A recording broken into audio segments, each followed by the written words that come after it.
fight fans to the Fighter's Voice Kick-Ass Podcast. Your Fight Talk Authority. Not to mention the most entertaining and talked about podcast with your kick-ass host, Richard ORTIZ. And his loyal kick-ass co-host, Senor Cole Escovedo. Streaming live and worldwide. Coming to you all the way live from a little place somewhere in Cali. The Fighter's Voice Kick-Ass Podcast. Fresno, California. We're live here in Mad Production Studios in our new studio for the Fighter's Voice Kick-Ass Podcast. Something wrong with the ear, my man? No, I just listening a Am I little talking bit. too loud? Okay, No, okay. it's just it's quiet. It is quiet. It is quiet. It is quiet. We had a good conversation off camera. We did. No, it's Yeah, a we did. constructive conversation about goals and targets and how to progress. I kind of Yeah, we did. And I'm glad you called me on it. I like that. When I hear that, it keeps me sharp and it keeps me knowing that you are hungry and that nothing just goes by without see the holes in my shoes? No, exactly. That you don't see this as a Mickey Mouse setup. You're like, no, hell no. This has to get done. This has to get done. When people just go with the flow, I kind of worry about that.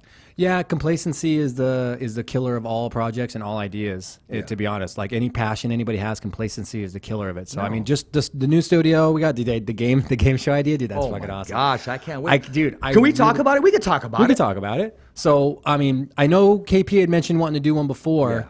Yeah. And I mean, for you guys watching, when you tell me what you think about the idea. Is the game show idea is like Jeopardy style, pub quiz type questions, Right. Sports, food, movies, music, whatever, current stuff.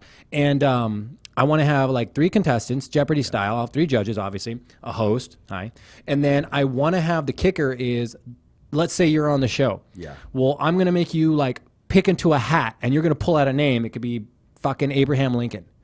Well, you are gonna wear a costume, tell a lie. right? Yeah. You're gonna wear a costume of Abraham Lincoln, and you have to play that character. I'll just shave the top right here. Right? Yeah. Right? Get you a big old beard, man. Yeah.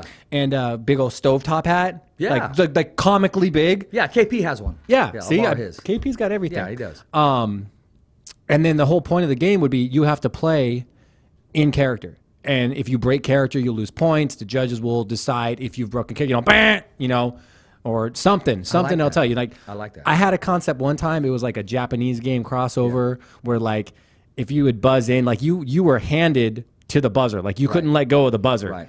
And if you got it wrong, you'd get a zap.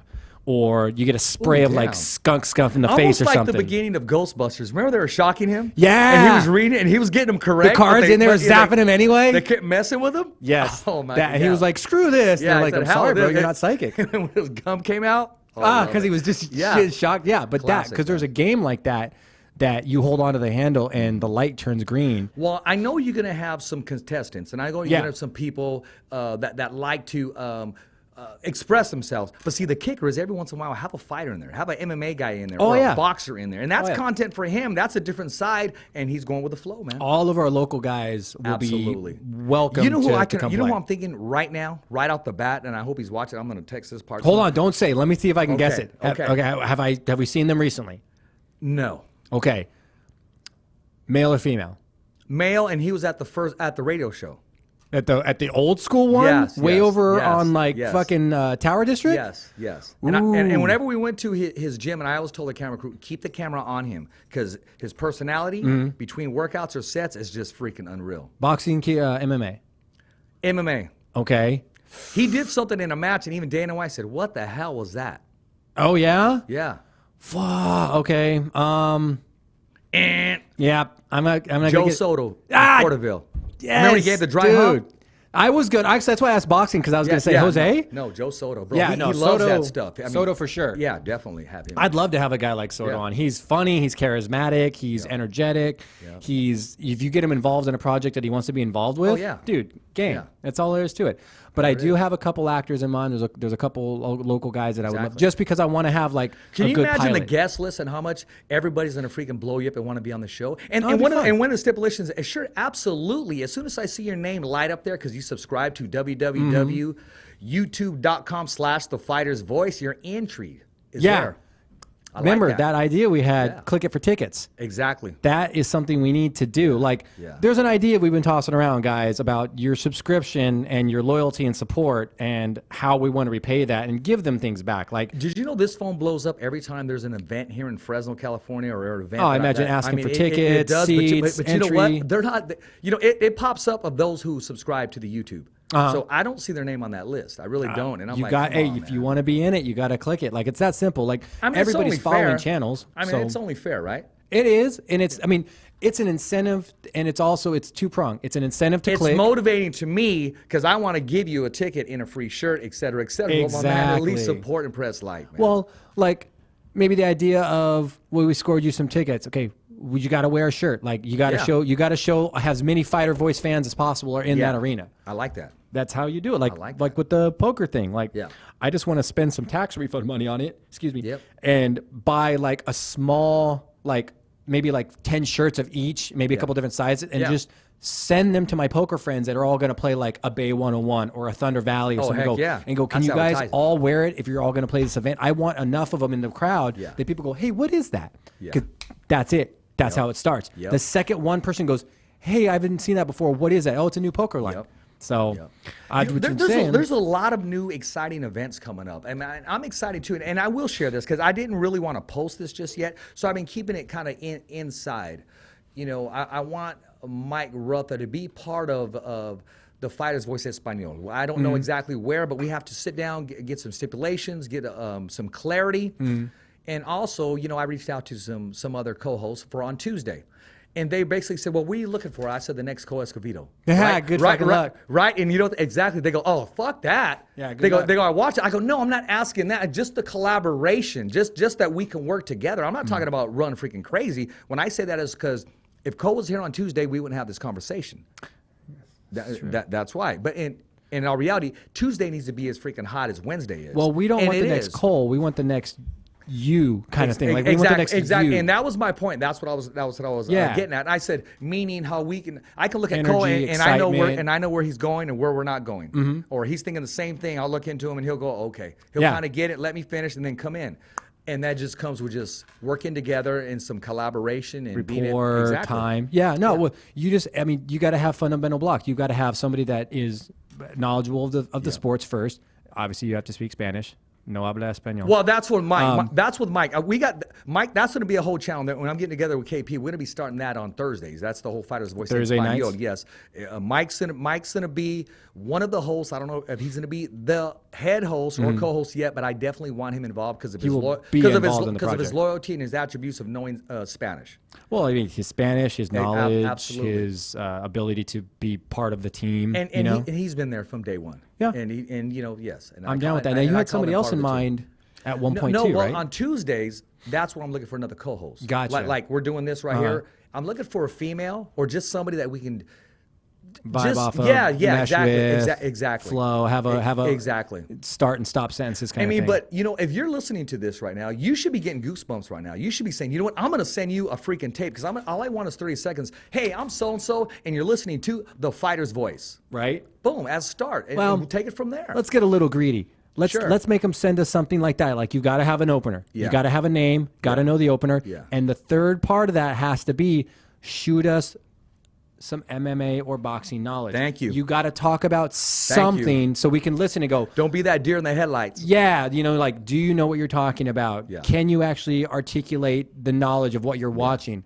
You know, like, it'd almost be like having a green screen fight by play-by-play, talking about it, because a lot of people, like, for example, a lot of people are on end about the Jones-Reyes fight over the weekend. Yeah, and we're going to discuss that later on. Yeah, exactly. So they have to be able to fit those three criteria. I was having a conversation, I won't say the name, on the way over here. And I said, look, you had an opportunity to be here, and it didn't happen. So that person is going to possibly be here next week, right? So I said, hey, I'm not strong-arming you. I did make contact with another person, and they're going to be here. And she said, hey, Ortiz, is there any way you can possibly just put the brakes on that person right now? They go, what do you know exactly about him? I said, well, I've seen him do some work, but I've never worked with him. It doesn't matter what work he or she does. It's I got to be able to click with you, plain and simple, period. But that girl, and it was a female, she said, well, I'm really heavy into marketing. And I'm like, we need to sit down. We need to have some coffee soon. We need to all sit down because I can definitely use that on the Fighter's Voice team. A marketing type approach brain. Yeah, absolutely.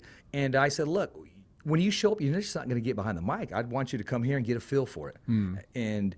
And the list goes on. And see, a lot of times I can tell you what to do. I don't want to do that. I want to see what you know and then sit back and then say, okay, next time do this, this, and this. Yeah. I want you to run with your own energy. Feedback. If I give you paint and I said paint your own picture, I want you to paint what you're feeling, and not what I'm telling you to do. Yeah, don't ask me what should I paint. Basically, I want you to draw the Fighter's Voice logo, but in your own, however you see it should be. That type of thing. So anyways, your vision. I want to bring out the best in whoever's sitting across from me. Yeah. And I want them comfortable. That's, well, comfy chairs come in 9. Oh, yeah, absolutely. We're going to get some bouncy ones or something. Enough about that, my man. But I got to ask you, everybody's been saying it should be 3-2 Reyes. What's your take on that? So I sat back and I watched it commentary free, quiet, which is the only way you can actually watch a fight and be as objective as possible, because no matter what you do, if you're listening to commentary, you're going to be kind of swayed just by what you hear, because it's just human nature. It's just the way we're wired. And those who just joined us, when I say who do you have, we're talking about John Jones, light heavyweight champion of the world, UFC champion, and Dominic Reyes. Yeah, Dominic Reyes. I wanted to say Adam, but Adam's the boxer. Dominic Reyes. I could see Reyes getting 1 and 2. Yeah. 3's not a hard toss up, but I'd be leaning a little more towards Jones. Jones clearly went 4 and 5.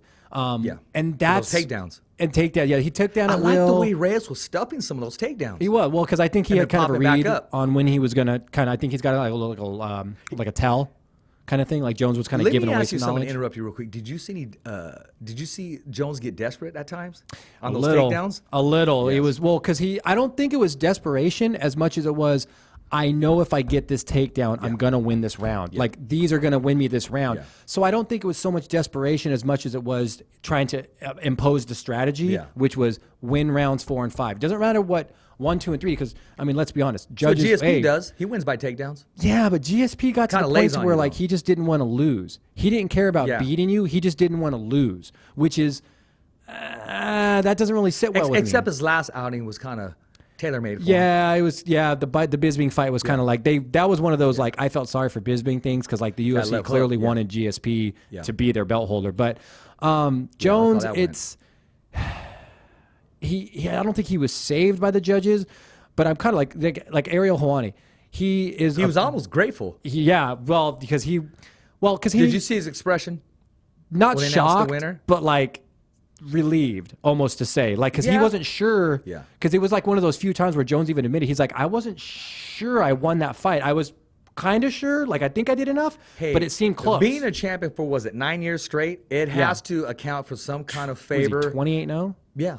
That's. I mean, you talk. No, about that's Khabib. Not. Yeah, no, that's but you talk about that. It should be DQ. It should be no contest. It should be no contest. No, I don't count the Hamill fight. Should be no contest. Yeah. And that's back in the day when they were free on USA Network. Yeah. Back in the day. Remember that? Yes. Back in the day. Yeah. Back when like Spike was still around. Yeah. And Pilgrim had started that journey for it. I like Spike. But I think Jones did enough. But here's my thing. I think when it comes to title fights, and people, you guys, a bunch of you are going to disagree with me. Title fights should not have decision win capability. Title fights are, I finish you or you finish me. I like that. Because here's the thing. Come round 5, you've already been at it for 25 minutes. The fight's not going to go much longer than round 6 or round 7.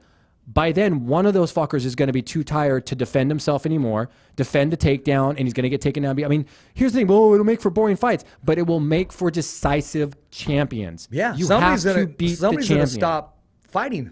Yeah, someone will give up. How bad do you want it? And that's what Jones... And they're probably not even... Their body just betrays them. They're not going to mentally give up. Yeah, exactly. The body will have to quit, and they'll just be tired. Your arms start dropping too low. I mean, his hands would be down. He was saying, I was fighting back. Yeah. You know what I mean? He was shoulder punching? Yeah, exactly. Pulling the Connor? Yeah, pulling the Connor. But even Jones admitted that he felt that Reyes started to slow in rounds 4 and 5. He showed some maturity, and he was very humbled. That said, does Jones think that if we round 6 and 7s would have finished him? Yeah, you shouldn't win or lose by a decision, because everyone looked at Cejudo. He had that momentum. He did, but it kind of teetered in round 3. Yeah. It slowed down, and Jones said, like, well, blame his conditioning coach. Yeah, okay. Maybe the game plan wasn't to go into deep water. Yeah. You know, maybe their strategy was we're not going to go into deep water. We're gonna press him right out the gate. Las Vegas had Jones by submission. Did they really? Yeah, they did. Wow. Yeah, well, most of the money was by submission. I would have never guessed sub for either of those guys. Just with the TKO ratings and their striking capability and the height, reach, and everything. Yeah. I didn't see either of them going for sub. And Jones wasn't looking for a sub with the takedowns. No. He was just looking for points because that's what you do to win. Like, it's a points thing. So if you look at the numbers, though, Jones only lost to Reyes by like, somebody help me, like 10 or 12, I think, strikes, but not significant strikes. Just according to strikes. that judge, Jones dominated. What was it? Was it the guy looking at his phone or the ground? 4-1. Yeah. What the fuck was that about? Come on, like, man. seriously. Like, I who... mean, are you saying Reyes did not win the first and second round, my man? I mean, come on. I would give Reyes first round. He dictated the pace more. Yeah. He pushed Jones, had Jones backing up more. Now, here's the thing. It looks... Well, this is why you have to watch it with the audio off. There's a round where Reyes was just fucking swinging blows at Jones, but Jones was just wah, like he was missing. Yeah. Everything Reyes was throwing was missing. A lot of people don't look at that. They just look at the punches and go, oh, dude, he's whipping his ass. Yeah. Well, bro, go back and watch it. Yeah. He's missing like 80% of those strikes. That's a lot. Like, that's wasted energy, missed strikes, but the judges aren't really looking at that. I mean, I don't blame Texas. I blame the judges not looking at their fucking fight. Dominic Cruz was not too happy. Reyes? Oh, Cruz. Cruz was very upset with the judging on that. Well, here's the thing. I've always said it. To be a MMA judge, you like boxing, all boxing judges, they all have boxing experience. You must have strapped it up one time in your career. I don't even say like once. Like, you should have to have at least a couple fights. That's just a figure of speech. But you should have experience so that you know what you're looking at. Basically, you ask the judge, have you ever been fucking punched in the face? Mm-hmm. Okay, you haven't? Okay, bring me somebody else over. Yes. Yeah, next. Cauliflower, get your ass over here. Right here. Come on, Cauliflower. I like you. No. No. You don't got to audition. I want you over there. Put him on the A list right there. Yeah, boom. Exactly. They really should. But I'm telling you guys, at least 2 out of the 3 judges, man. All 3 judges. Well, I mean, all the judges should have, and all the judges. Because again, here's the thing: all the judges have a different vantage point, and that's for a reason. We just got to make sure they're from different eras. Yeah. That wouldn't. Well, oh, you lost. Right? Right? They don't even know what they're watching though. Yeah, exactly. But I mean, I don't think it was still a holding that grudge because they're a judge and their rival's still fighting. Yeah, that's what I was gonna say. You end up judging conflict of interest. You'd be like, that motherfucker whipped my ass. Judging. Tito, you fucking lost 3 rounds. We're only in round 2. You know what I mean? Exactly. Well, how do you have them at 3 rounds? I think it was Kentucky. Yeah. Is an athletic. I might be wrong on Kentucky, but there's an athletic commission that said, for the next Invicta fight, we're gonna have live score. Okay. Yes. So fucking what? Yes, I remember you printed it up. Yeah, well, I mean, we all know that. I mean, so, okay. It's not going to change anything. Here's the thing. So are we going to disagree with the private card or disagree with a card that's being... Exactly. You know what I mean? Like, I don't agree. Once the score goes up, are you going to argue and the judges go, we'll change it, Fuck the fuck, it's not going to change anything. It's like... Don King did that one time in boxing. It didn't last too long. No, exactly. They tried to have live scorecard Nobody changing likes that. I don't even like instant replay in football, bro. Well, instant replay is useful, though. Think about how many touchdowns or non-touchdowns are decided on instant replay. It takes from the game, man. What's it taking? The time? The winning is just the human being in it. You're human. You're a ref. You made a call. You jacked up. Live with it. Because we still can't get it right. We have instant replay, and we still cannot get it right. But instant replay removes the possibility of what? Of cheating, of losing, of the wrong call. Not the wrong call, but we use the instant replay in baseball. Incorrectly influenced call. So if you're a ref and somebody's like, yo, Rich, here's a couple grand. Oh, well, I need you to make at least 3 bad calls in our favor during that game. Instant replay removes that possibility because it's like you can't fake it. I think just like a coach can replace his quarterback in the middle of the game, I think the chief judge can say, hey, you know what? I need you over here. You're come here. You're judging now. If you see some fishiness like that. Okay, well now you've got to have the possibility of, let's say I'm the main judge and you're the backup judge. Yeah.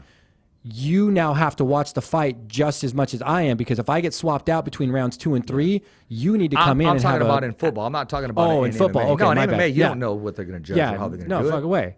But you either hire them or fire them, one of the two on the next time. You made your choice. You made your bed, sit in it.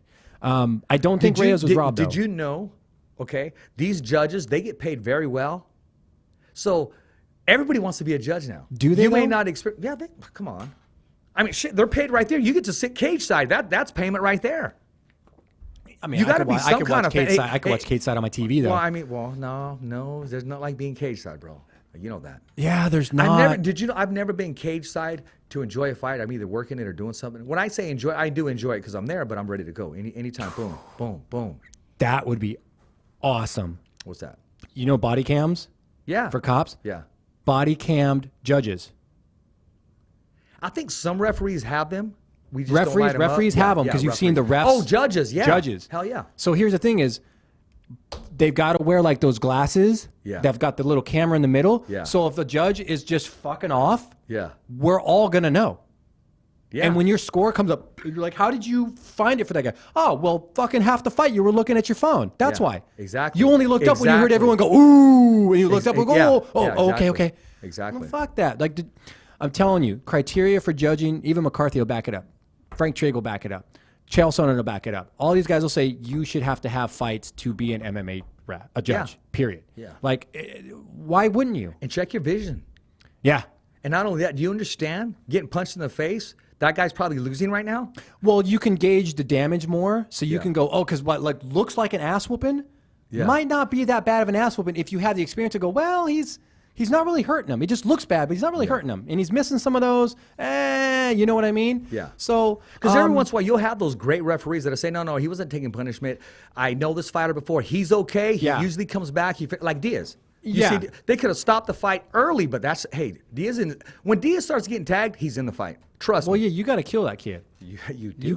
He's not going to quit. You do. He will force the doctor or the ref to stop the fight. Actually, he has an announcement to make pretty soon. Somebody just asked me about Diaz, and I said, look, I'm not his keeper, but his eye has to heal, got to get cleared, and there's some names that are being thrown at him. I don't know if the Conor fight would be a draw. I definitely don't think a Masvidal fight would be. A redraw, a rematch on that isn't really up there because that one fight was kind of not completely one-sided, but Masvidal was clearly being outstriking. Like he was picking his shots, and that's why like people are like, oh, Usman in his interview in Chicago was like, oh, why do I worry about Masvidal? He couldn't even finish Nate. It's dude. I'm going to change it up right now. What's your whole take on Manny Pacquiao signing with Conor McGregor's team? With his management team? I believe so, yeah. He's still with Sean Gibbons, because Sean Gibbons is holding stuff down in the Philippines. I think it's just another cog in the wheel of the UFC top rank Mayweather boxing crossover kind of thing. Yeah. Like, we're going to see a crossbreed show within the next year. We'll see it. And let's make this clear. I'll just say this right now, just to change the subject. Floyd Mayweather is not coming back in a boxing ring unless he's fighting an MMA fighter. And let's break it down. His last fight was the guy in China, Conor McGregor, Bertho. Yeah. None of those guys are non-threat fighters inside of the ring. They're not boxers. Exactly. So he knows exactly what he's doing, and I don't want him to stick around for people keep mentioning Canelo. And I mentioned it yesterday on the show when we had Ali Sebak with Mike afterwards. People still want to see him in Canelo. No, come on. That's like Tito Ortiz and that's like when Tito Ortiz first Shamrock, in my opinion. Shamrock was on his way down and Tito was on his way up. It's a miscalibration of eras. They fought already, and he dominated them. But you're not going to see Floyd Mayweather fight another professional boxer in the ring. Would he? He's 5-0, like 5-0. It's a round number. If he does, he's taking a lot of risk, and the only way it would be there is because of money. But is the money in? Because here's the thing. I told you, his ego will not allow him to be not to lose, but to be 51-0. No. 53-0, 56-0. He won't do it. It's either 50-0 or 60-0. I don't see his ego. Oh, that type shit? Yeah, I don't see his ego letting him have a 1 or a 2 in front of him and going, oh, that's enough. Yeah. Once he breaks the seal on that 50, he's going to go to 60. He won't be happy. It's like an ADD type thing, or an obsessive compulsive. Can't do it. Ali said that he was leaning towards Conor McGregor and Floyd Mayweather, only because of Conor McGregor's manager mentioning that. Okay, so take my personal opinion out of it for a minute and be objective of it. Yeah. Given the time between fight A and potential fight B, I think we'd actually see a better fight for the simple fact that now Conor knows what you have to do to go deep in a boxing fight, what is required, your conditioning requirement. Because look at what we saw when we saw the first Nate Diaz fight and the second one. He improved, and then now we see the Cerrone fight. He carried that weight so fucking well because he had time to correctly adapt to it. So if they were to fight again, it wouldn't be a weight adaptation. It would be a sport adaptation. How do we get that arm strength? How do we stop over punching in the first 5 rounds? Let's not do that again. Let's save it. Rounds 8, 9, 10. Now we fucking pour it on. And in boxing, you do not have to win every single round, every combination. You got to set traps. You got to be smart. And there could be 2, 3 rounds in a row where you're just cruising. And if a fighter goes to the ropes, he's not tired or hurt. He's actually resting. Yeah. And he's baiting you in. Yeah, just letting you out bunch your arms. Exactly. Mayweather did to Conor. Everyone's like, he's going to get tired. He's going to get, fuck, he got tired. Shocker. Exactly. He's just so used to punching. They weren't ready for that. The same thing with the weight change. It wasn't something they were comfortable with just yet. But they made the changes. The Nate Diaz fight looked better than the Cerrone one. So Conor can clearly do 170. Do I think he could have a better chance? Yes and no. It would boil down to who does he have in his camp for that fight. And that's the whole thing. He's 170 now. I can see him coming down to what was that fight at 147. With that's a lot of weight to drop down about. That's like 30 fucking pounds. 100 million. You will be doing that too. That's what he got for that fight. Yeah. Conor got 100 million on the Conor got 100 million for that fight. Oh, Mayweather got like what, 300, 250 or something like that? Pretty close to that, yeah. I don't know, man. That's crazy. I mean, Conor was able to pull 1 million pay-per-view buys on ESPN Plus, so his draw is there still. Obviously, the draw is there, but I think it would be a better fight. I would probably watch it just to see for the fact of how did Conor make, what changes did Conor make. These guys are probably talking right now just like me and you are. But 51-0, 50-1. Yeah. Like, I don't think Mayweather would risk that because if he's watching the same stuff we're watching, anybody who has half a brain is in his ear going, that's a risky fight now. What's his involvement? Because him and Dana White, they're supposed to work together. Weather and Dana? No, they're supposed to. I saw the picture of them together. Exactly. Yeah. I don't think they're going to work together in the sense of, oh, I want to be on the card. I think it's working in a sense of, hey, you've got God-like fuck you money. I've got God-like fuck you money. Yeah. How do we make more? Let's do something. Let's collaborate. I'm still waiting for Dana to bust out because he's supposed to involve himself in the sport of boxing because he actually even visited, and I should have asked Robert Garcia that when I was down. Well, he's got a background in boxing. That's where he came from. Yeah, he does. He loves boxing. It was aerobics boxing. He was actually scheduled to box Tito Ortiz, and that fell out. Remember that fell pretty hard, and they pushed that one too. Yeah. Like they really he got himself in shape and everything. Well, yeah, I can't remember what caused that to fall through. Tito pulled out because of injury. He said. Oh wow, Tito's not really known for pulling out. He's got kids. So, big ass head fucking kids. No, it's. I don't think we'll see Mayweather in the ring for the simple fact that there's nothing to be gained by risking a 50-1. No. But you know what? I'm going to change it up a little bit. You know who we will see in the ring March 21st, Stockton, California. I'm talking about Toscano's Boxing Promotions. It's taking over the Central Valley. 209 is back in the mix, and they're making it happen. Toscano's Boxing Promotions in the main event. Stockton's own Kilo the Kid Madera.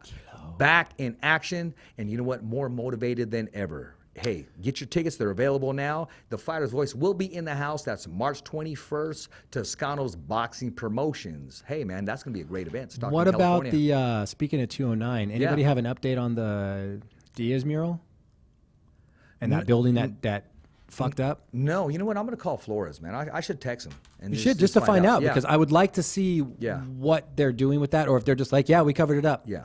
And speaking of Flores, also on the undercard of Deontay Wilder, Tyson Fury on the undercard, but he will steal the show. Stockton's own, the youngest ever to sign, the first youngest ever to sign for top-ranked boxing. That's Gabriel Flores Jr., who will be on the undercard on the biggest boxing event of 2020, MGM Grand. It doesn't get any better than that. The young, flashy Gabriel Flores Jr. is going to show his attributes, his speed, his wittiness, his tenacity, and just his skill set, man. We're talking about a star ready just to blossom, Cole. This kid should be ready for a title shot early 2021. That's just my gut feeling. Yeah, if not by the end of 20. Yeah, exactly. You know what I mean? Because he's already going to be on an undercard. He's already got the momentum for being the youngest signed. Yeah. All he has to do now is to perform. And that's really all he has to do. And he has a great team. Father and son work good together. Yeah, we already talked about that. There's a lot of successful teams there, but they've got to know that line. Like there's got to be a very careful line there. Exactly. Shevchenko, she won too. She whipped ass. Oh my gosh! Did you see those kicks? Yeah, she's brutal. Oh man, she's super brutal. Yeah, she's mean, man. I don't know if she's mean or just super aggressive. No, she's mean inside there. Yeah, well, that's... No, she's nice. Of course, all fighters are nice afterwards, especially when you win. Yeah, I know, right? Yeah, the trick is being nice after you win or lose. Yeah. That's the trick, is being nice even after you lose. That's called being humble, too, or just so dazed. Humble, objective, things like that. But I don't know, man. I don't see Mayweather fighting again. No, I don't either. I don't. I mean, just ever, just in general. And you know what? And he shouldn't. And he does. The main thing is he doesn't have to. He did everything that a fighter can do in boxing. Historic. He'll go down in history. Definitely as the richest fighter to date. Promotions is the only thing he hasn't touched yet. Absolutely. And that's where the Dana White thing comes in. Yeah, Promoting the next generation. Yeah. Because he's already doing it kind of out of his gym. He's already holding those doghouse fights out of his gym. So exactly. He's probably wanting to take that and go, dude, we've been doing this forever. Yeah. Why don't we just put it on a real stage and give these guys an actual platform because we got some killers. He's a businessman. He's running his business, and he's doing fine. He just, he loves to be in the limelight. He loves to be in the sport. Loves to look like a purse. And what do you do when you're so filthy rich? You just mix it up. I guess, dude, but he looked like a fucking. Oh, purse, on some bro. stuff, I'd probably pass. That Louis on. Vuitton body vest with like all the pockets. Now, granted, I'll take a Louis Vuitton, couple of he's accessories, probably got like a couple of accessories, millions. but I'm not going to all. Come on, play the part, I guess, but. I don't know if I can even do that, man. That's like somebody wearing a freaking onesie or something. You know what I mean? I mean, come on, bro. I don't know. I saw the whole Louis Vuitton attire, and I was just, all I thought was, man, he looks like a purse. I wouldn't mind rocking with some Louis, but, it all depends. Wallet, belt here and there, some kicks or something. I could see a wallet with, like... Or some Gucci stuff. Some Gucci's got a couple different variations of, like, attire. I don't really... Dude, look at me. I dress like a hobo. I don't know clothes, man. Oh, I do, too. Yeah, see, I've seen your outfits. You come pretty prepared. I just... What's clean? I do what needs to be done, man. And I like, I dig some threads. Yeah. But they got to fit just right, man. That's true. Custom fit. No, that's only Connor, man. And he'll call you out on you pinstriping. Yeah, and he'll call you out on it. If you're not fitted, he'll go look at you, man, and he'll just start clowning you. Oh yeah. Well, because it's because he can opportunity for him to talk. Yeah, he's a very nice guy though. Yeah, he's changed a little. He has changed his demeanor a little. Yeah, but you know what?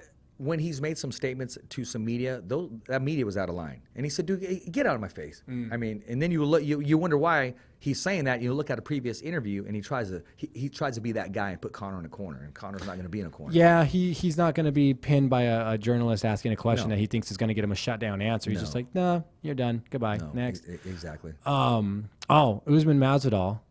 They're talking about that being next, and then I saw an article the other day. They're like, "Oh, what's next for him?" I'm like, dude, they already announced Usman and Masvidal. Connor's not even in that mix. There's no point, bro. And you know what? That's real. It's genuine. They don't like each other. Well, yeah, it's gonna be known. Yeah. He said, "Dude, you got one arm." Smack him already. He said, "Dude, you got one arm, dude." And that's the thing. You're using his excuse, but Masvidal's the kind of guy that like, yeah, I whip your ass, but then everyone's gonna be saying, "Oh, he had one fucking arm." And he's not. But don't get in his personal space because he's gonna swing at you. The guy's been fighting in the street. He don't care who you are. If you're wearing a 3-piece suit, he's gonna hit you in the mouth. He's one of those guys. A very watch what you say type mentality. He's from that same pedigree as the Diaz brothers. They don't care either. I don't think it's that they don't care. I think they just have a different idea of what is respectful. You know what I mean? Exactly. When I say don't care, I mean any time of the day, it's on. Well, yeah. They wake up in the morning and they tie their shoes, ready to start their day, saying, I might kick somebody's ass today. Yeah, whose ass am I whipping today? Exactly. Even though I'm getting married and I'm walking down the aisle, if someone says some shit, I'm stepping out and I'm slapping the shit out of them. Forever speak or forever hold your peace. The second somebody starts to stand up to you, be like, you're going to get some. Yeah. Sit the fuck down. Yeah, that slap. I think it is a bit of humbleness, just in the fact that they know, that they can do what they want. So why not be that way? Yeah. It's like if somebody came up and started shit, like, oh, dude, you win. What? Well, you're the contestant of the day for the ass whooping. Like, you win. Exactly. Somebody was going to do it. Yeah. You win. Yeah. God, you earned it. So yeah, you earned it with that mouth. Completely. I'm going to give you a bonus too. Bonus ass whooping? Yeah. No, I'm going to tap you, but right when you're going to tap, I'm just going to pull back. Remember, BJ Penn did that before. Oh. Yeah, and he goes, no, he let it go and just punished him. Yeah, I want to punch you some more. Julio Cesar Chavez did that. He was holding back against Greg Hogan. He wanted to punish him. Could have ended it in the first or second round. Let it go 4 or 5 and just completely because once you know you own a guy, yeah. Now it's just fucking fun. Yeah. Now I'm just gonna make a spectacle out of you and get some airtime. Yeah. But speaking of Penn, the dude fucked himself up in a DUI crash. Yes. Now I saw a lot of people talking about going, oh, he's on a downward spiral. He's trying to kill himself. Somebody needs to help him. Granted, that can happen to anybody, man. Exactly. Like that's not necessarily a cry for help. It's just a bad decision. But it is compounded with lots of bad decisions lately. Yeah. The bar fights, the getting drunk and intoxicated, the getting arrested. Bro, that's a complete candidate to have him evaluated mentally on some of the effects. A lot of people don't want to talk about that because it's the ugly truth. But the fact of the matter is, I mean, come on. How many times have those guys fought with concussions during a fight and kept fighting? Yes. Only to find out later. And that's only in training camp. Yeah. You know? That's a very real training camp. Well, that's one of the major proponents and people pushing back from heavy sparring in your camp. It's like you shouldn't be wearing headgear because A, it fucks your peripheral up. You're complacent. Oh, you can't in see your the defense. left hooks. You can't. And then next, it's like you shouldn't be getting hit that hard to where you need headgear anyway. No. Sparring the closer to your end of camp, maybe in like the first week or two of your camp, start getting that heavy sparring going. But as it starts to teeter on, you should start be to notice based. it. You shut it down and said, okay, he's ready. Well, yeah, it should be technique-based sparring at that point. We're just trying to find the game. And a lot of times, they're exactly what that is. They're human punching bags. I'm bringing you in for sparring for my fighter. That's exactly what it is. We're working a game plan on you. Exactly. And I'm going to take it back, and I'm going to make an example. Batting practice is just that. Batting practice. You're pitching fastballs right down the pipe so they can hit the shit out of the ball. You're not trying to strike out the batter. Dude, what are you doing? It's batting practice. Yeah, I've seen a coach he needs to hit it. Strike out his whole freaking team. Oh, yeah, I got to, so they can stand back on the curveball so they can see it coming out of my hand. Bro, it's batting practice. Let them hit the damn ball. Yeah, okay, so from a coach's perspective, I can see 100% it's batting practice. They're supposed to hit it. Let them hit it. Yeah. But I could also see a coach striking them all out and going, they need to learn what they're doing wrong, and this is going to show There's them. a difference between batting practice, pregame before your game, and, okay, now we have practice. Okay, everybody, I'm going to mix it up right here. Your pregame warm-up batting, it should be just fastball, softball, lob it, let them crack it, let them crack it. Exactly. It's like home run or derby. what the opposing team's pitchers are known for. Like he throws curves all day. Exactly. Before the game starts, we're throwing curves. But we're talking about a full-grown man on the mound and just living his dream when every freaking little leaguer was up and he's striking them all out. And I'm doing, dude, what are you doing? Could be worse. Could be Little League. Could I still wonder why they put that on TV, bro. Like the Little League World Series. Yeah. It's so horrible. It's so painful to watch the kids that lose. It's so painful, bro. They're like 10 and 12-year-olds on TV crying. Yeah. And here's the thing is, they don't normally cry when they lose a game. Talk about scarred for life. Yeah. They're crying because they're on a national platform in front of millions of people and they'd lost. That will have an effect on kids, but it will also push some of them to rise. Yeah. So it's a double-edged sword, but it's just, I don't know, man, putting kids on TV competitively and then having to watch, and then airing them losing and what happens. Like, dude, nobody wants to see those kids cry. But we know they lost and we know they're going to cry. Don't put it on TV, bro. Yeah. That's something that forever is going to be on TV. Be like, hey, Tommy, remember when you cried like a little bitch? No, I did. Yeah, I did. Look. Yeah. It's like, why, dude? But at the same time, he's like, I played in the World Series Little League. Did you? No, shut up. Exactly. So, but, it depends on what kind of history you want to write down. But, Masvidal and Usman, I think, will be a good fight. How do you see that fight going, man?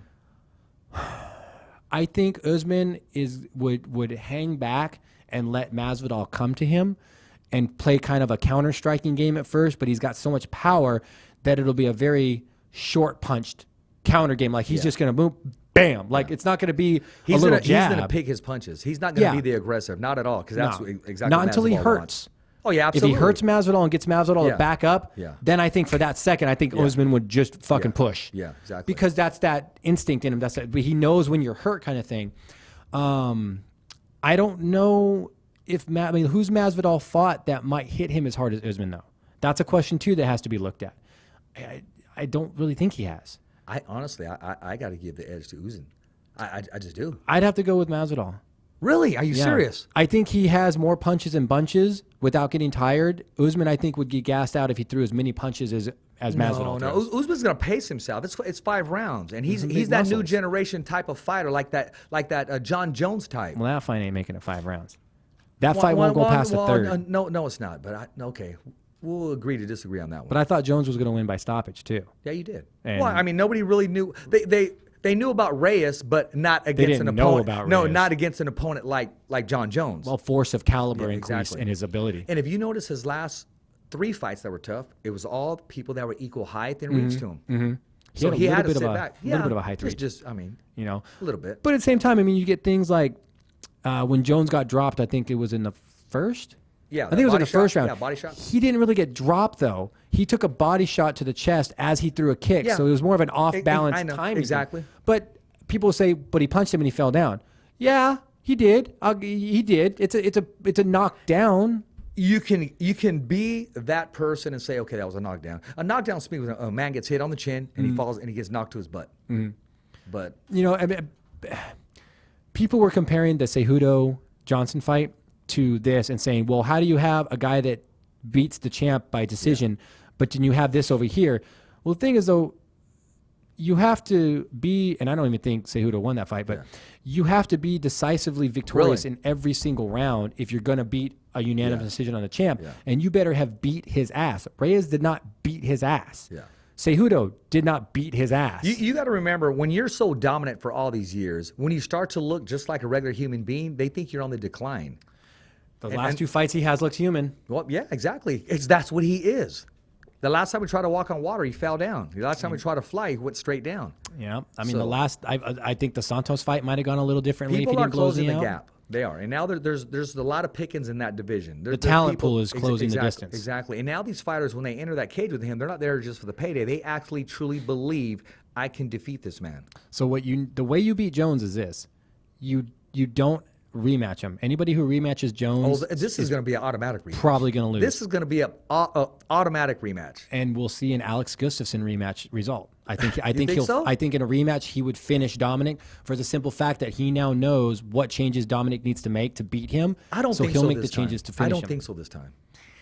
I really don't. When they rematched, the first time Alex and Jones fought, that was the best Gustafsson we'd ever seen.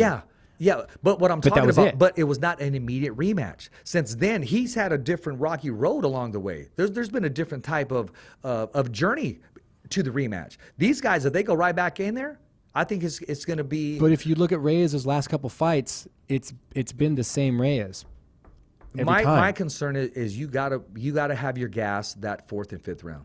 And that he did not. No, he didn't. He didn't have enough pedal left to continue that pressure. No.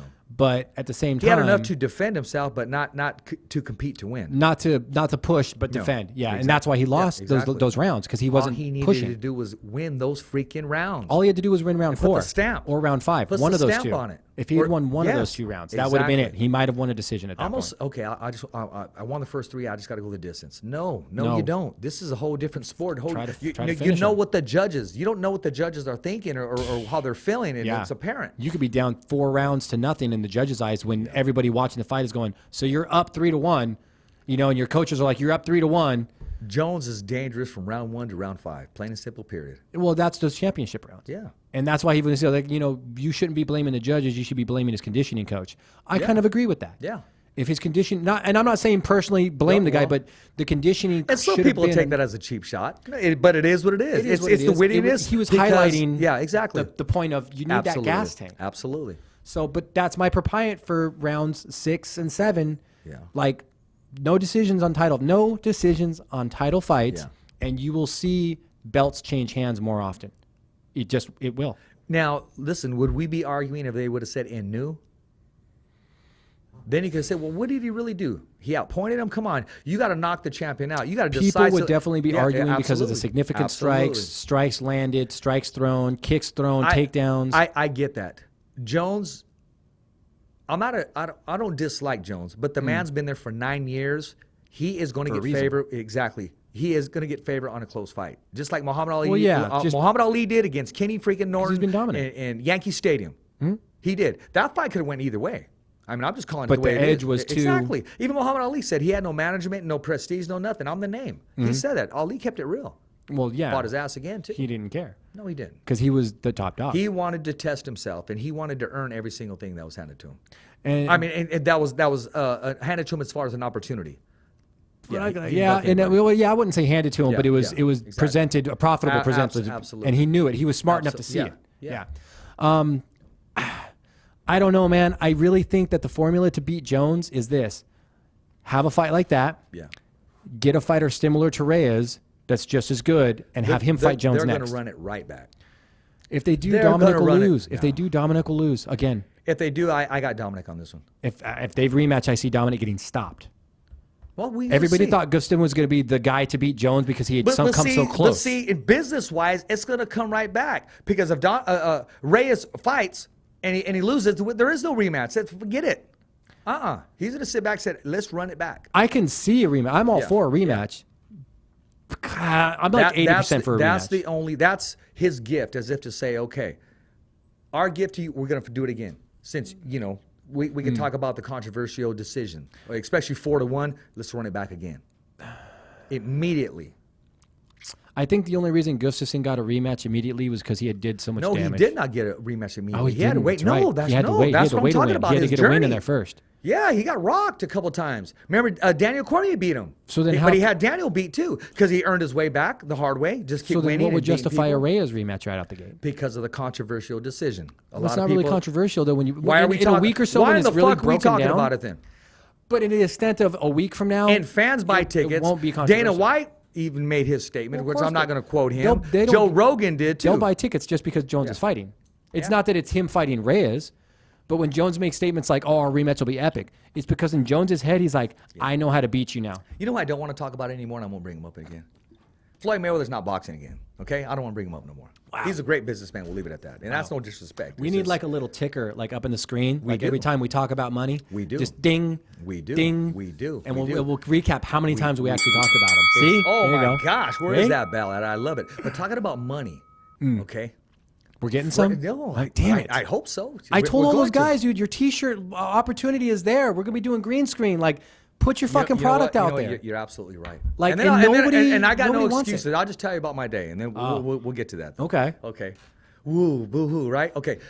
February 28th, Fresno, California. Combate Americas is taking over. They're back at it. Say Martin Center and Mike and Fromowitz, he's doing it again. Zoila Frosto, I'm hearing, is on the card. Her sister's on the card. Is Stephanie on there as well? Yes, I remember when we were asking before, we weren't sure if she was going to be on it as well. That's been confirmed through, apparently Mark Davis has a connection that nobody knows cool. about. Yes. Cameraman. Nice. Yes. No, it's going to be a great event. As you know, Combate Americas, they always put on a great event. They do. Every fight is dynamite. Promotion is heavy. Exactly. I'm looking forward to Mike that. gets it. We have Jose Avalos is back on the card. His first fight back since he had a little injury at work because the guy, he keeps it real. I think. Yeah, like a nail went in his knee or something. I don't know. Goddamn. And then he took the nail out and tapped it out because he's ready to go, man. No, I've seen him posting some pictures and stuff. Yeah, and I believe Paul's on that card as well. Elizondo? Yes, exactly. Yeah, Paul be on there, and then there was one more guy that I thought. Our main event guy. What's the guy's name? That's bad. What? Guzman. Yeah, Adrian. Adrian, that's what it was. Yeah, I knew it was one of those guys. Adrian. My ass. I got to get his ass back on the show. Listen, if you're keep competing, February 28th, Seymour Center, Combate Americas, reach out to me. I got to get you on the show. Let's get you booked. Let's go Combate heavy this month. Yeah, let's do it. Why not? Contact me, put you on the show. Because when they contact me, then they're going to contact me accordingly. Your name may not be on that list. So I'm asking you right now, contact me. Let's book you one of these Tuesdays or Wednesdays leading up to the show. But you got to be able to come down. You got to be able to come down. Now, which reminds me, next Wednesday you're going to be solo. So, yes. I'll be in. Last time I was solo, someone got pregnant. Yeah. So I'll be heading to Tyson Fury and Deontay Wilder fight in Las Vegas to go get some content and cover it like the Fighter's Voice always does. Yeah, absolutely. Tuesday, a page out of ESCOVEDO's book, and we're going to use the green screen, and we're going to let you know, break that fight down completely. Nice. That winner, I'm going to leave that winner will be announced that Saturday. Oh, cool. Because I can't give you a winner right now because I can't see something that gives anybody the edge. I can lean towards Wilder right now because of his last performance, but I got to see it. I got to see it at the win or I want to see it before. I got to see it before the walk-in. Because there's something that you see, and I'll notice it, and the way they look, it's just that little thing. You should be able to do a live FaceTime as they both entered the ring, and then go, okay, I've got my pick. Before the fight goes, here's my pick. Exactly. Yeah, dude, you could totally do a breakdown without a pick. That'd be cool. Absolutely, I am. I like it. A little orange color to the screen. Yeah, but we got a surprise because my pick will be delivered that Saturday morning before the fight. That morning, Yes, that morning. That one. I like it. We're to pre-record the pick on both ends. Nice. I like it. Yes. That's good. I like it. I like exactly. the whole green screen aspect. I like the fact of editing in video. Bro, we got an awesome studio here in Fresno of Madtown Productions. It's not even being fully utilized yet. I know, my gosh. The opportunity is endless. It's amazing here. I know, but see, I don't even want to invite any shows down here. You know why? Because I want KP all to myself. Fuck that. Yeah. I want him on the Fighters Voice squad, period. Yeah. Well, I mean, ain't nobody else coming in our house No, anyway. I know. I get that. But I want him well rested, focused, where he's just, Nice. You know what I mean? Well, he's always on it. No, he He's is on always it. on No, it, I man. know He's he's on the fly too. He is, dude. That's the best part. Like He on is, the dude. fly. We got to bring his ass on the booth and just Right, say, talk about a little stunt work, movie, film the stuff he's spiciness done, and shit. projects. Yeah, and the cooking part. Oh, dude. Yeah. We'll get some pho. You got some pho recipes for me? Ah, shizzle. see? Yeah. Faux show. Yeah. I like, dude. I got all kinds of fun names for No, we pho got restaurants. you, man. No, I'm looking forward to that. I'm excited about this year. I really am, and I feel this is the year. And a lot of people say that it's cliche, but I'm feeling it, man. Well, we've got a lot of positive momentum. We've got a lot of good Yeah, traction. exactly. So at Combate is on the 28th. That's a Mexico versus USA card, right? Yes. Is what that one's going to Yes. be. Yes, absolutely. When are they going to do? We got to ask Mike. We got to bring him on and ask him when they're going to do another Copa Combate. Yes, exactly. Oh, that was with the tournament. Yeah. Yes, I want to see another tournament. Yeah, I want to see a heavyweight. I want to see a one-night tournament.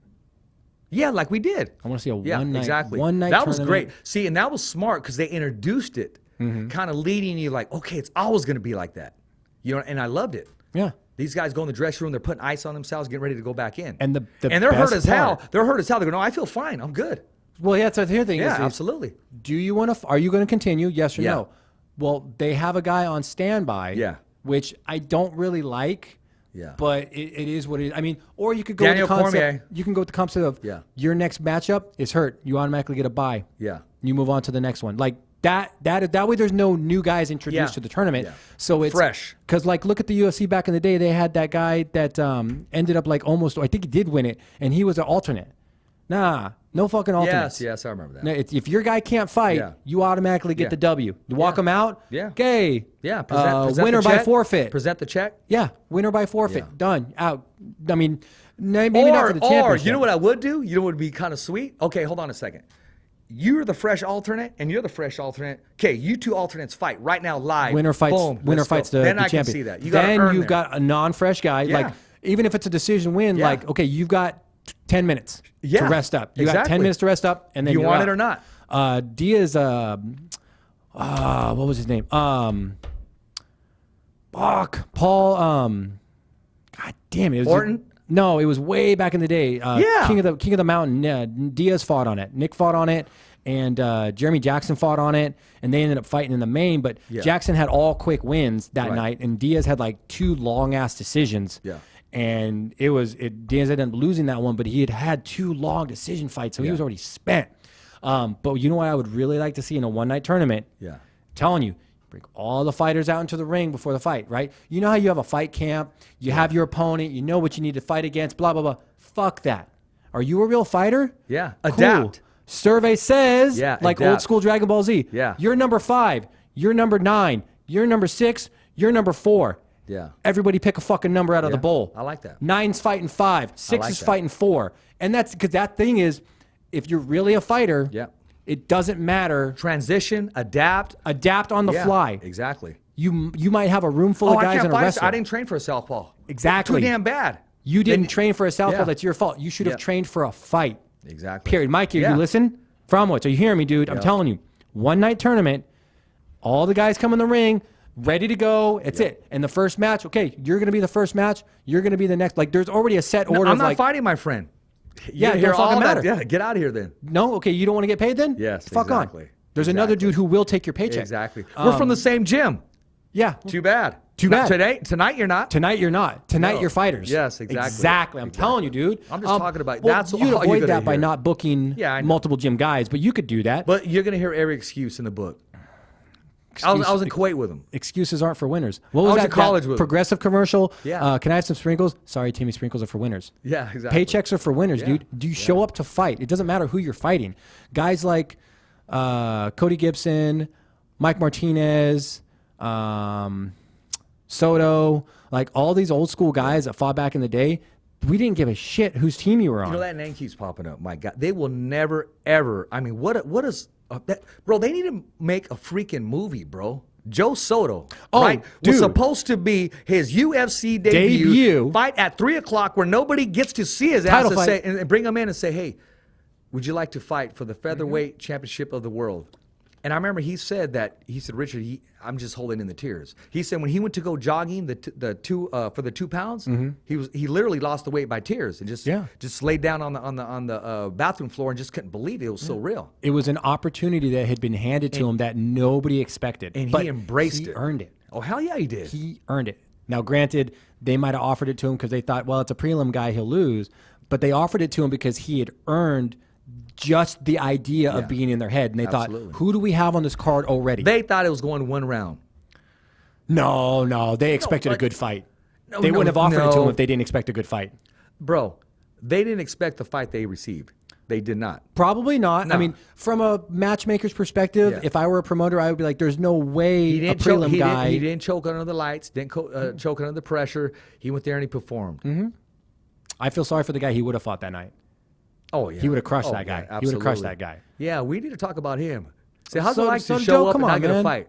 He'll come on the show. We'll get him on the show. I mean, like, what was going through his head? Yeah. Like, that really could be, like, a good movie. Book, bro. Like, that's a good idea. Because when I tell people the Joe, and I like to say that, the Joe Soto story, they go, no, are you serious? Who's this guy again? Where? Right? They're thinking I'm making it up. I said, no. Yeah, that's because that's one of those stories that you only, like, see in a movie.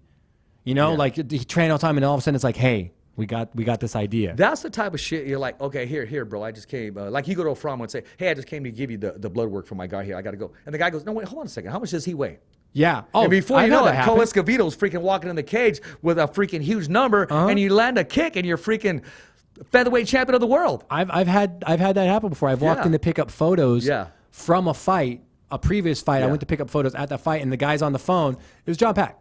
Ultimate Athlete magazine. He was on the phone just chewing out this guy. The fuck do you mean you're pulling out? Blah, blah, blah, blah, blah. And it just fucking hung him. He's like, fucking fighters. And looked at me. He's like, what's up, Cole? And I was like, hey, John, I'm just here to pick up those photos. He's like, what do you weigh?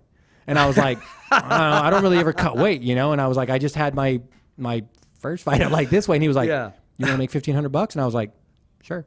And he was like, okay, you're in. You're my replacement. And I was like, fuck yeah.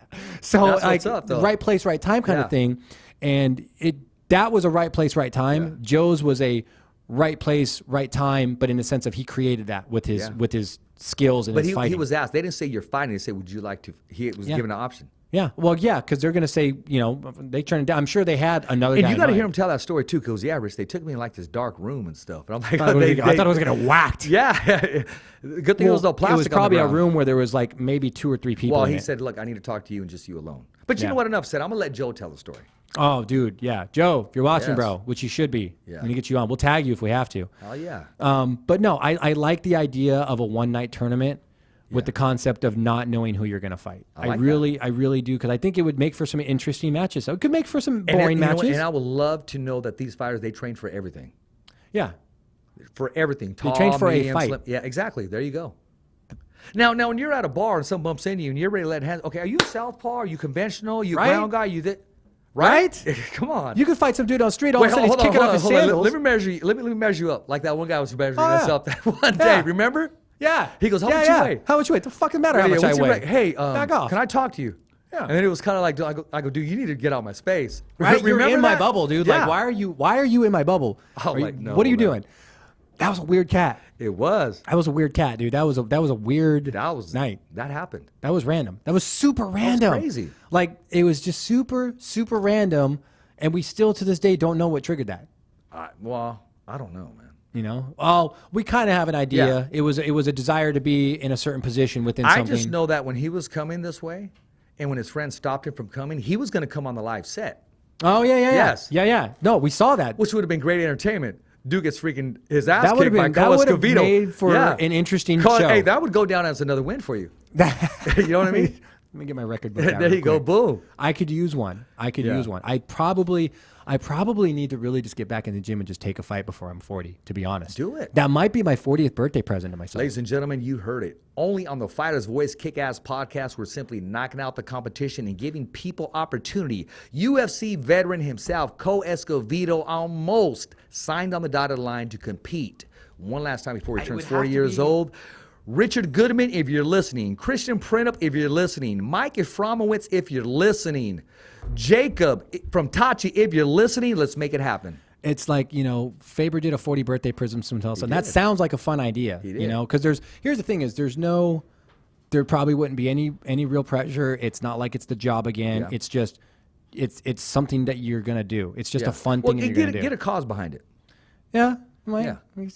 I gotta stop gassing when I run around with the kids. According to Rick Merigan, a lot of good causes got a lot of good numbers. And speaking of Rick Merigan, okay, we're gonna switch it up just a bit, but I want to keep you hanging on that. I want to know. Don't spill just yet. Well, I want the viewers and fans, ladies and gentlemen, if you want Escovedo to get back in the cage, the Apache Kid, let me know. Let us know what your thoughts are on Escovedo before he's 40 years old, competing once again in the either UFC, Bellator, Copa Combate, Tachi Palace fights. Gotta get a couple wins. Gotta get a couple wins in there. Exactly. Make it happen again. But hey, it looks like we hammered it down. It looks like May 9th, Fresno Save Mart Center. Jose Ramirez, WBO, cool. WBC super lightweight champion of the world, would defend his bout in his hometown of Fresno, California. Rick, you're the man for pulling that off. Hold on. Let's rewind that a little bit. 3 shows ago, didn't I say he threw a curveball to get what he wants? Yeah. He asked for the ridiculous. Let's just go straight to Josh Taylor, which was not going to happen. Let's put him on the undercard of Deontay Wilder and Tyson Fury, which Top Rank said no. Jose, that's a waste of resources. Yeah, exactly. To get exactly what he wanted. Which is probably what he wanted to begin with. Rick is a crazy cat. Because even in his losses, when you should be screaming as a promoter, are you kidding me? It's postponed again. There's a lot of money, a lot of time, a lot of energy invested. He sat back this time and he said, you know what? It's a blessing in disguise. God always has a reason for the season. And that season is coming, Rick Merigan, May 9th. Fresno, Save Mart Center, Jose Is it a unifying fight, or is it just a title fight? Well, both fights. It's a mandatory. Gotcha. It's a mandatory for Jose. Gotcha. And he's going to be mandatory, and he's going to be bringing it, and, he's going to keep those And it's the same opponent, right? Yeah. So it's a unifying fight still. The fight that was postponed is now in Fresno. Gotcha. Yeah, rescheduled. Goddamn coronavirus. Yeah. I told you, bro. I would have been scared to be over there. Yeah. If I were Rick, the second I heard about that, I was like, dude, get my fucking fighter back here now. No, exactly. Are you kidding me? No. Yeah. Especially Top Rank said, hell no, we're not going down there, sending anybody down there. Right? Nah. Someone gets sick. It's liability. No. It's risk. It's just, it was all a bad scenario. It wouldn't have worked as well, I don't think. No, but you did call out on that too. Hey, sometimes, you shoot enough baskets, eventually one's going to sink. Exactly. I come up with some crazy shit. One of them's going to stick eventually. But you know what? When Rick does his stuff, I see what's going to happen. And Rick, to let you know, I do call people and tell them, okay, Rick's saying this because this is going to happen, this is going to happen. He's not going to tip his hat, but he's working. I go, hell no, he ain't going to do that. Rick's going to do this. Trust me. And he knew what he wanted to begin with. Exactly. That Save Mart Center fight was probably what he wanted, to begin with. He was already in his head going, I want that Save Mart. Yeah. I wonder what that tastes like. Lion tastes like. I wonder what lion tastes like. I'm telling you, bro. He saw that opportunity of how do I fix this? I'm not sure. In April, they got, it's called Baby Shark.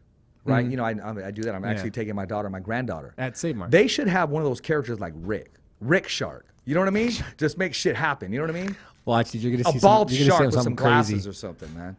With some Gucci slippers on. The guy is he's a like character. A Picasso. No, he's a character, bro. And people, I don't understand why they love to hate him. They do because they're jealous of what he's doing. He outworks you. He's a very competitive person. He outworks you. He takes pride in what he does.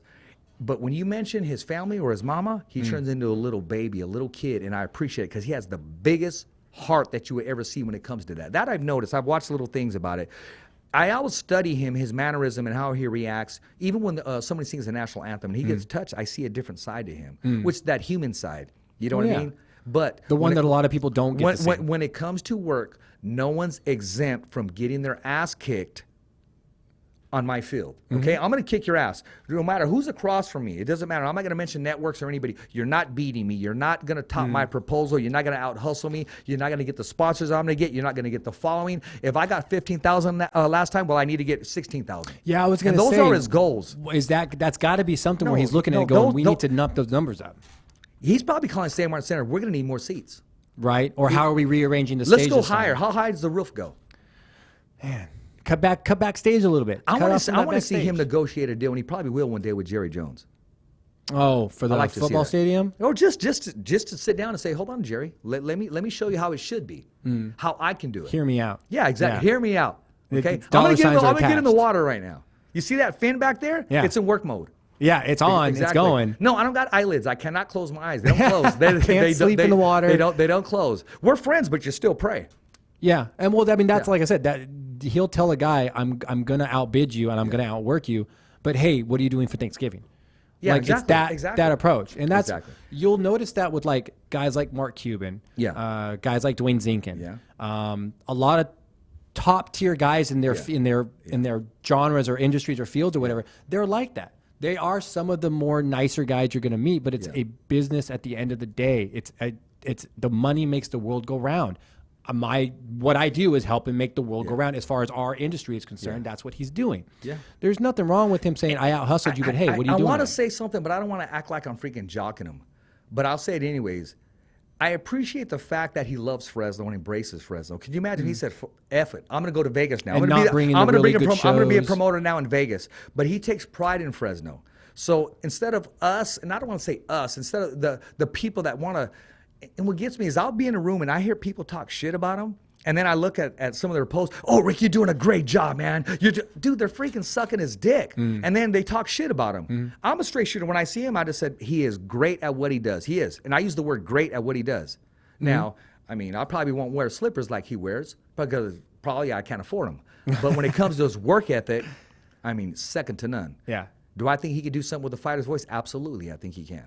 And I think he knows he can. It's just his schedule's like, okay, am I going to eat this, or am I going to eat this, or am I going to conquer this? Am I going to conquer this? And you know who gets to benefit from it? Everybody that's around him as his team. And sometimes what you can't pay with money, just, man, shadow that dude. I would love to freaking shadow that dude. We come home with all kinds of sponsors and a whole different look and a whole different, okay, erase everything. This is what we're going to do. Because when you learn from somebody that's successful, let me tell you how to be a champion. I never had a belt on in my whole life. You know what I'm talking about? That type stuff. Like it'd be like if John Jones walked into your gym and saw you kicking the bag and goes, hey, make this change. And then I go, I got this. Yeah. Okay. I've seen him give advice to somebody, and he said, and if you don't do it, I'm going to be upset. I don't have time to waste. And he freaking just...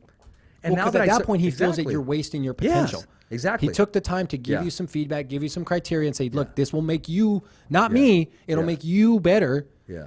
And that's what I'm trying to do, is just offer you something that will make you better. Whether you do it or not, it's on you. But if you don't, anyways, mission accomplished, man. He slam dunked that thing. Yeah, that's, like I said, that's pretty cool. When I saw that poster with Jose on, I was like, nice. It was, and like I said, at the end of the day, that's probably what he wanted. It's not a settling for this. It's, I want Jose back in Fresno. Yeah. So I'm going to throw out some kind of just long, and worst case scenario, they say, yeah, let's do it. And he's like, cool, let's go. I got what I wanted. But he's still getting, because anyway, whether he gets what he originally wanted or he gets one of the crazy ideas. And see, Jose's in a part where, okay, of course he loves fighting in Fresno, and he's giving back to the fans. We get to see him live in Fresno, but he wants to go worldwide. He wants to be a household name. He's not afraid to go down to London. He's not afraid to go down and wherever, Japan, China, because he wants to spread the whole Team Jose Ramirez brand around the world. And that's what a true world champion does. And a true world champion doesn't just fight in L.A. Jose is willing to go wherever to fight the best and be the best. He's that special breed. I mean, when you get guys like Saudi Arabia offering Khabib like $100 million to come fight there, the Anthony Joshua and Ruiz Joshua fight, like stupid money to come fight there. They want to bring entertainment to their parts of the world instead of just watching it on TV. Yeah, speaking of that, Andy Ruiz is going to make a decision pretty soon. He's been teasing about a decision coming up pretty soon. I got Mike Ruther calling me right here. I got to give some props to, I wasn't the first one to dump the news. We got a great research team. We know people that know people that know people that party with off people. The truck. Yeah, that type of stuff. Yeah. So it's good to have those connects, man. Well, it's like knowing the guy that sells Coke to the quarterback. You know what I mean? Like, you know what I mean? It's like, hey, Mikey, how coked out was Tommy? That doesn't happen, does it? Right? You know, or the guy that like knows the quarterback just broke up with his girlfriend because it's one of his buddies. You know, it's like, I know what I'm betting on this weekend because that quarterback's head's not going to be in that game. There's lots of angles and stuff on like that, but I get it. More of bringing it to Fresno too is it's allowing Fresno the opportunity to expand its events and its level of who will come down and watch, who will come down and compete. This is his audition tape. He's going to take the event that he's behind in Fresno and show the world. Look what I can do for you. Imagine Next, what I want Madison Square Garden now. I want MGM Grand. New York would be nice. I wonder what that tastes like. New York would be nice. Exactly. New York. Exactly. London. Yeah. London would be a good. Yeah. They have a huge boxing fan base in London. Yeah. All them knuckle boxers. But my utmost respect for him is that he's true to Fresno. Born and raised, hasn't turned his back on it, or just say, okay, I'm out of here, I'm bouncing. Yeah. No, he takes pride in Fresno. He takes pride in. Yeah, it's the Yeah. easiest way. It's something he's always taken pride in. Yeah. It's an area in which he's like, I've kind of started here. I know what's good for entertainment. I would love to offer fans some. Again, doesn't want to force all these followers of Jose and stuff to just have to watch it on TV. Yeah. He's like, why not do it here? Boom. Yeah. It's going to sell out anyway. Why not see it here? Yeah. You get a chance to see something special, see it. I just want to see who's going to show up to Fresno for it, like in the crowd. Like I want to see which big names are going to show up. I'm thinking of Tyson Fury successful. He should be there. Right. I'm thinking of Josh Taylor will be there to promote the fight. Yep. I'm thinking Crawford will be there. Who's going to be? Who doesn't want to see a live championship fight like that? Anybody who wants a piece of Jose next will probably be there. Absolutely. I want to see Danny Swift Garcia there. Rick Get a will probably send him a look at ticket them there. shiny belts. Yeah, exactly. Start something. Start some shit. Man. Ali Setback will be there. Speaking of Ali Setback, I want to thank Ali Setback for joining us on the Fighter's Voice Knockout podcast. And we really got him to get comfortable, and he really opened up his relationship, his friendship with Kobe Bryant. And also, he shared with us some of the business aspects, and the things you want to do, you don't want to do. And a lot of people didn't know he worked for the NBA for 10 years before he crossed over with to the journalism side. Exactly, in boxing.